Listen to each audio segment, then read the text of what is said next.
Well, this week on Dateline Schools, we're taking a look at the mental health issues our children are facing, especially because of the pandemic that's going on.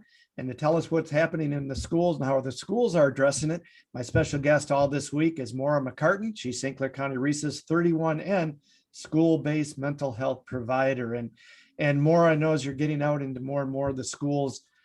How much of a mental health issue are you starting to see, mainly because of the pandemic and the isolation our kids are having? Absolutely. Well, I think that,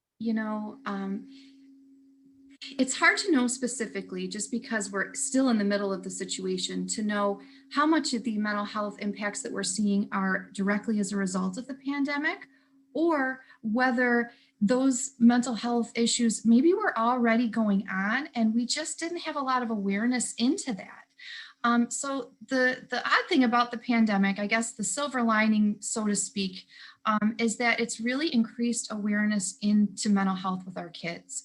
And so, do I think the pandemic has had an impact? Absolutely 100%. But do I also think there were issues previously that maybe we weren't quite noticing as much? Yeah, I'd say that too. I was going to say too, doing what I do with truancy with the kids, I've seen a lot of that too, but it just really seems that Yeah. this year it's even worse. And the only reason I can give to it is just because of the isolation the kids have with all this remote learning. Oh, absolutely. I mean, and their worlds have been turned upside down. Kids, people in general, but kids specifically, a lot of those dramatic changes really can have an impact on them and it can throw off their world completely. And another thing is that kids are very perceptive. And so a lot of times, they're watching the adults in their world and they're seeing us under stress and trying to kind of get ourselves through this pandemic. And it does have an impact on them as well.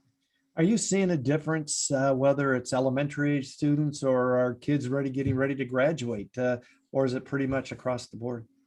You know, I would say that for myself, I tend to think less about the age of the student and more about the individual student's needs, because kids are so different, their temperaments, their personalities.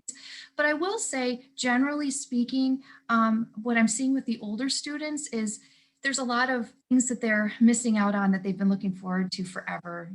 Things like prom or sports or different kind of clubs and activities that were really important parts of the high school experience. They haven't been able to really engage with as much, so that's been tough. With some of the younger students that are just sort of starting out in the school setting, it's that they're finally just getting used to what school is and what's to be expected and how to act, and then suddenly that gets taken away from them and they're back to virtual. So I think those transitions have been the most challenging part for the younger ones. We'll be back with more tomorrow for Dateline Schools. I'm Terry Herring.